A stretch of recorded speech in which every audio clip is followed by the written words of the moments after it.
Alerta vermelho. Capítulo 2. Como ser rebelde numa família de comunistas. Se você me ouvisse falando agora, provavelmente perguntaria: como esse sujeito com sotaque americano e passaporte britânico se tornou o maior investidor estrangeiro da Rússia e acabou enxotado do país?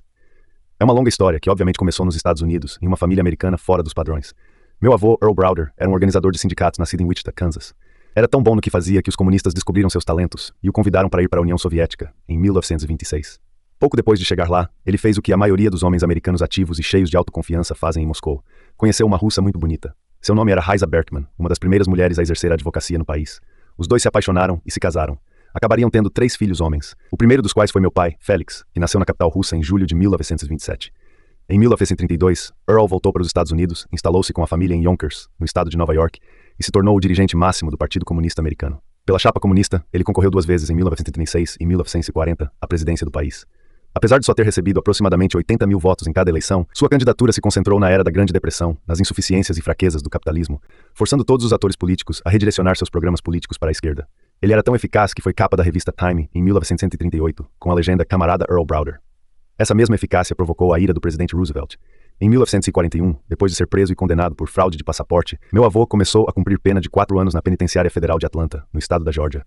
Felizmente, graças à aliança entre os Estados Unidos e a União Soviética na Segunda Guerra Mundial, ele foi indultado 1 ano depois. Earl passou os anos do pós-guerra no ostracismo, até o senador Joseph McCarthy dar início à sua infame caça às bruxas, com a qual pretendia limpar o país de todos os comunistas, sem exceção. Os anos 1950 foram uma época de paranoia nos Estados Unidos, e não fazia diferença se o indivíduo era um bom comunista ou um mau comunista. Ele continuava sendo um comunista. Earl foi intimado e interrogado por meses pelo Comitê de Atividades Anti-Americanas. A perseguição ao meu avô e as suas convicções políticas pesaram bastante no resto da família. Minha avó era uma intelectual judia russa, e não tinha nenhuma vontade de ver seus filhos enveredarem pelos caminhos sujos da política. Para ela, as vocações mais nobres estavam na academia, especificamente na ciência ou na matemática. Félix, meu pai, correspondeu às expectativas. Na verdade, superou-as com folga e foi aceito no MIT aos 16 anos. Numa trajetória extraordinária, ele se formou na graduação em apenas 2 anos, matriculou-se na pós-graduação em matemática de Princeton e aos 20 já era PhD. No entanto, embora fosse um dos jovens matemáticos mais brilhantes dos Estados Unidos, ele ainda era filho de Earl Browder. Quando o presidente Truman instituiu a obrigatoriedade do serviço militar depois da Segunda Guerra Mundial, Félix solicitou o adiamento de sua convocação, mas seu empregador à época, o Instituto de Estudos Avançados de Princeton, se recusou a escrever uma carta em seu favor. Nenhum dos superiores queria assinar um documento defendendo o filho de um comunista conhecido. Sem conseguir a carta justificativa do adiamento, Félix foi imediatamente convocado e começou a servir no exército em 1953. Depois do treinamento básico, foi designado para uma unidade de inteligência do exército em Fort Monmouth, Nova Jersey, onde trabalhou por várias semanas, até o comandante se dar conta do seu sobrenome. A partir daquele momento, fizeram as engrenagens girar bem rápido. Uma noite já tarde, meu pai foi arrancado do seu beliche, jogado em um veículo militar e levado para Fort Bragg, na Carolina do Norte, onde foi escalado para operar as bombas de gasolina de um posto na periferia da base militar, função que desempenhou por 2 anos. Depois de ser dispensado do exército, em 1955, candidatou-se ao primeiro emprego acadêmico que encontrou, professor júnior na Universidade Brandeis. O corpo docente da instituição mal podia acreditar na sorte de ter um matemático de primeira linha de Princeton se candidatando à vaga. No entanto, quando sua recomendação foi apresentada, o conselho diretor rejeitou a ideia de apoiar a contratação do filho de um ex-líder do Partido Comunista Americano. À época, a presidente do conselho era Eleanor Roosevelt. Embora tenha sido seu marido responsável pela prisão do meu avô, ela disse que não poderia haver gesto mais anti-americano do que negar a um grande cientista a possibilidade de exercer sua profissão simplesmente porque era filho de determinada pessoa. No fim, Félix conseguiu a vaga, o que acabou sendo um trampolim para postos em Yale, Princeton e na Universidade de Chicago, onde seria promovido à posição de diretor-geral do Departamento de Matemática. Sua carreira foi longa e exitosa. Em 1999, o presidente Clinton lhe concedeu a Medalha Nacional de Ciências, a maior honraria do país no campo da matemática. A história da minha mãe não é menos marcante. Eva, nascida em Viena, em 1929, era filha de uma mãe solteira judia. Em 1938, já era óbvio que os judeus eram alvo dos nazistas, motivo pelo qual qualquer judeu que tivesse a oportunidade fugiria para o mais longe possível da Europa. Como havia muita gente tentando escapar, obter um visto para os Estados Unidos era quase impossível, o que levou minha avó a tomar a dolorosa decisão de entregar minha mãe para adoção. Assim, minha mãe poderia ter a chance de uma vida melhor nos Estados Unidos. Os Applebaum, uma boa família judia de Belmont, Massachusetts, concordaram em receber Eva. Com apenas 9 anos, ela cruzou a Europa de trem, embarcou em um vapor e cruzou o Atlântico para encontrar sua nova família nos Estados Unidos. Ao chegar, impressionou-se com o refúgio onde foi acolhida. Nos anos seguintes, minha mãe viveu em uma casa confortável, com um quarto só para ela, um cocker spaniel e um gramado bem aparado, sem guerras genocidas por perto. Enquanto Eva se ajustava à nova vida, minha avó Erna conseguiu escapar da Áustria e chegar ao Reino Unido. Em vista da dor insuportável de estar longe da filha, não houve um dia que ela não passasse tentando obter um visto para os Estados Unidos a fim de poder se encontrar com ela. Depois de 3 anos, o visto finalmente saiu. Ela então viajou da Inglaterra para Boston e apareceu na porta dos Applebaum, em Belmont, na expectativa de um reencontro muito feliz. No entanto, minha avó foi recebida por uma menina americana que mal conhecia e que se sentia tão confortável com os Applebaum que não tinha vontade de ir embora. Ao fim de uma disputa traumática, minha avó venceu, e as duas se mudaram para um apartamento de um quarto em um pequeno prédio popular em Brookline, Massachusetts. Minha avó trabalhava 80 horas por semana como costureira, mas elas eram tão pobres que sua principal extravagância era dividir uma bandeja de rosbife com purê de batata uma vez por semana em uma lanchonete local. Sair da pobreza para uma situação confortável e depois voltar para a pobreza foi tão traumático que até hoje, minha mãe pega sachês de açúcar e pãezinhos servidos como couvert em restaurantes e os guarda na bolsa. Apesar das dificuldades por que passou, minha mãe teve um excelente desempenho escolar, o que lhe valeu uma bolsa integral no MIT. Foi lá que ela conheceu Félix, em 1948. Casaram-se poucos meses depois. Nasci em 1964 no seio dessa família estranha, acadêmica e de esquerda. Os principais assuntos na hora do jantar eram teoremas matemáticos e como empresários sem escrúpulos estavam levando o mundo para o abismo.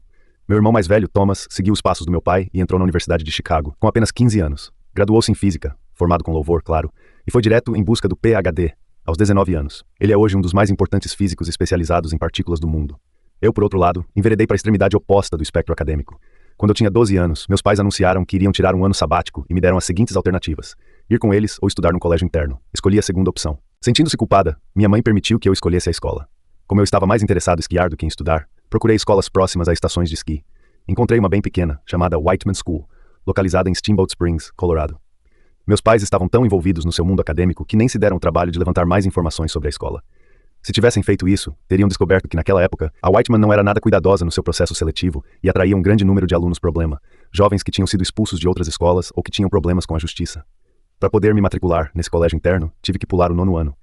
Então, cheguei a Whiteman aos 13 anos de idade, o menor e mais jovem aluno da instituição. Quando viram aquele magricela vestido num blazer azul, os outros garotos imediatamente descobriram uma vítima. Na minha primeira noite, um bando deles foi até o meu quarto e começou a revirar minhas gavetas e pegar o que queriam. Protestei, mas eles me cercaram, me seguraram, me jogaram no chão e cantaram até não poder mais. Hora de apertar as tetinhas, Billy Browder, hora de apertar as tetinhas. Essa mesma cena se repetiu noite após noite nas primeiras semanas. Fui machucado e humilhado e todas as noites, quando as luzes eram apagadas, eu entrava em pânico só de imaginar os horrores que aqueles garotos praticariam contra mim. Minha mãe foi me visitar no começo de outubro. Por orgulho, não contei a ela nada do que estava acontecendo. Eu detestava tudo aquilo, mas achava que era capaz de aguentar. No entanto, assim que entrei no carro da minha mãe para irmos jantar, eu desmoronei. Assustada, ela perguntou o que estava acontecendo. Eu odeio esse lugar, gritei em meio ao choro. É horrível. Não contei que apanhava todas as noites, nem sobre os beliscões nos mamilos, e não sabia se ela suspeitava de alguma coisa. Ela simplesmente disse: Billy, se não quer ficar aqui, basta dizer e eu levo você para a Europa comigo. Pensei no assunto e não respondi de imediato. Quando chegamos ao restaurante, decidi que, embora não houvesse naquele momento nada mais tentador que voltar ao colo aconchegante da minha mãe, eu não queria sair da Whiteman me sentindo um derrotado. Sentamos a uma mesa no restaurante e fizemos nossos pedidos. Fui me acalmando enquanto comia e no meio da refeição olhei para ela e disse: Olha, acho que vou ficar. Vou fazer tudo dar certo. Passamos o fim de semana juntos fora da escola e no domingo à noite ela me deixou lá. Depois de nos despedirmos, eu estava caminhando para o meu quarto e ao passar pelos dormitórios dos alunos do 2º ano, ouvi 2 garotos sussurrando: apertar as tetinhas do bebê, apertar as tetinhas do bebê. Acelerei o passo, mas os 2 garotos se levantaram e começaram a me seguir. Eu estava tão humilhado e enraivecido que, pouco antes de entrar no meu quarto, me virei e dei um soco no garoto menor. Acertei em cheio seu nariz. Ele caiu e eu rapidamente montei nele e continuei a socá-lo sem parar. O sangue já encharcava seu rosto quando seu colega me segurou pelos ombros e me jogou para o lado. Em seguida, 2 alunos do grupo deles me deram uma bela surra antes de o chefe dos inspetores aparecer para apartar a briga. Depois disso, ninguém mais mexeu comigo na Whiteman. Passei o ano inteiro lá e aprendi um monte de coisas de que nunca tinha ouvido falar. Comecei a fumar cigarro, escapar à noite e levar bebidas alcoólicas bem fortes para os dormitórios. Entrei em tanta confusão que acabei sendo expulso no fim do ano. Voltei para minha família em Chicago, mas já não era o mesmo Billy Browder. Na minha família não havia lugar para quem não fosse um prodígio. Eu estava tão fora da linha que meus pais não sabiam mais o que fazer comigo. Eles me mandaram para uma série de psiquiatras, orientadores e médicos para tentar descobrir como eu poderia ser consertado. Quanto mais tentavam, mais explosiva era a minha rebeldia. Rejeitar a escola foi um bom começo, mas, se eu realmente quisesse tirar meus pais do sério, teria que inventar alguma coisa diferente. Foi então que, perto do fim do ensino médio, tive uma ideia. Eu vestiria terno e gravata e me tornaria um capitalista. Nada deixaria minha família mais indignada do que isso.